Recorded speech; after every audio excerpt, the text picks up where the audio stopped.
Demand చేస్తా ఉన్నాం. తెలంగాణ రాష్ట్రానికి సంబంధించిన ఒక పెద్ద మరి జాతర,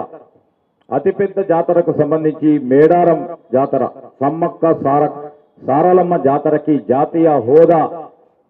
ఇయ్యటం జరుగుతుందని, ఈరోజు ఈ రాష్ట్రంలో డ్రై పోర్ట్స్ లేవు,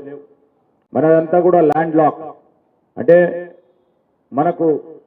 పూర్తి స్థాయిలో మరి పెద్ద ఎత్తున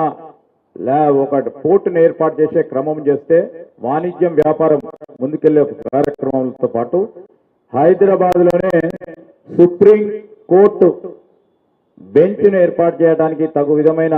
ఒక కమిషన్ ఏర్పాటు చేసుకొని ముందుకు పోవాలతో పాటు ఈరోజు హైదరాబాద్ మహానగరానికి కాంగ్రెస్ పార్టీ ప్రభుత్వంలో 2009 నుంచి 14లో ఆ రోజు మన్మోహన్ సింగ్ గారు, సోనియా గాంధీ గారు ఇచ్చిన ITIR ప్రాజెక్టుని పునఃప్రారంభం చేస్తామని, మరి భద్రాచల దేవాలయ అభివృద్ధికి అడ్డుగా ఉన్న మరి ఆంధ్రప్రదేశ్ పునర్వ్యవస్థీకరణ చట్టం ప్రకారం ఆంధ్రాలో విలీనమైన 5 గ్రామాలు అయిన ఏటవాక, గుండాల, పురుషోత్తంపట్నం, కన్నెగూడెం మరియు పిచ్చుకులపాడులో తిరిగి తెలంగాణ రాష్ట్రంలో విలీనం చేయడానికి పాలమూరు రంగారెడ్డి ఇరిగేషన్ ప్రాజెక్టుకి జాతీయ హోదాని కల్పించడంతో పాటు ఈరోజు ఇక్కడ విద్యాలయాల్ని పెద్ద ఎత్తున ముందుకు తీసుకెళ్లే ప్రయత్నంలో విద్యను మరి పెద్ద ఎత్తున వారికి ప్రాధాన్యత ఇవ్వాలనే ఆలోచనతో ఆ రోజు మనం సంకల్పించిన రాష్ట్ర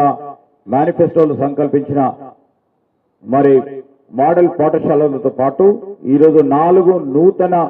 సైనిక పాఠశాలల ఏర్పాటు, అదేవిధంగా కేంద్రీయ విద్యాలయాల సంఖ్య పెంపుతో పాటు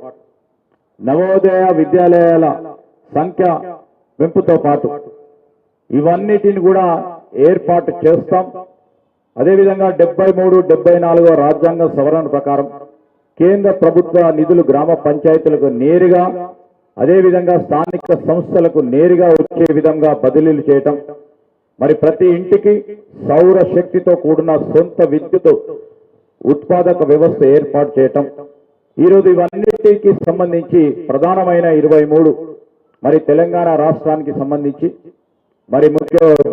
ముఖ్యమంత్రి రేవంత్ రెడ్డి గారు, ఉప ముఖ్యమంత్రి బట్టి విక్రమార్క గారితో పాటు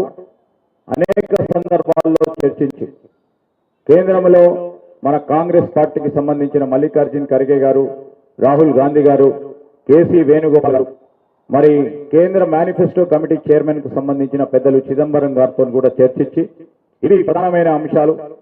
ఈ ప్రధానమైన అంశాలు రేపు కాంగ్రెస్ పార్టీ ప్రభుత్వం ఏర్పడ్డ తర్వాత కేంద్రంలో ఇవన్నిటినీ మనం ఏర్పాటు చేసుకోవాలని వారి అనుమతితో ఈరోజు ఈ మేనిఫెస్టోలో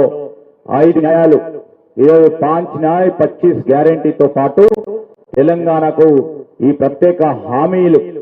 ఈ మేనిఫెస్టో ప్రకారం ప్రజలందరికీ కావాలని రాబోయే ఈ 9 రోజుల కాలం పాటు ప్రతి ఒక్క కాంగ్రెస్ పార్టీ కార్యకర్త, నాయకుడు మరి ప్రతి ఇంటికి వెళ్లి రేపు కాంగ్రెస్ పార్టీ ప్రభుత్వం ఏర్పడ్డ తర్వాత ఈ హామీలు ఏ విధంగానైతే రాష్ట్ర ప్రభుత్వానికి సంబంధించి మరి పిసిసి అధ్యక్షులు ముఖ్యమంత్రిగా ఉన్న రేవంత్ రెడ్డి గారి ఆధ్వర్యంలో మరి కాంగ్రెస్ పార్టీ ప్రభుత్వం ఏ విధంగానైతే 6 గ్యారెంటీలు అమలు చేస్తూ కేవలం 3 నెలల కాలయములో ఆర్థిక వ్యవస్థను చిన్న భిన్నం చేసిన ఆనాటి టిఆర్ఎస్ పార్టీ ప్రభుత్వ పరిపాలన సంబంధించి ఆర్థిక వ్యవస్థను గాడిలో పెట్టి ఎప్పుడూ లేని విధంగా 4 గ్యారెంటీలను ప్రజల వద్దకు తీసుకెళ్లి ఈరోజు వారి మన్ననలను పొంది మరి 15 పార్లమెంటు సీట్లు తీసుకురావడానికి ప్రయత్న భాగంలో ఆర్నిశలు కృషి చేస్తా ఉన్న తరుణంలో మరొక మారు ఈరోజు 5 గ్యారెంటీ 5 న్యాయ 25 గ్యారెంటీలో భాగంగా ఆ రోజు మల్లికార్జున్ ఖర్గే గారు, రాహుల్ గాంధీ గారు వచ్చి మరి కేంద్ర మేనిఫెస్టో రిలీజ్ లో భాగంగా సమన్యాయం,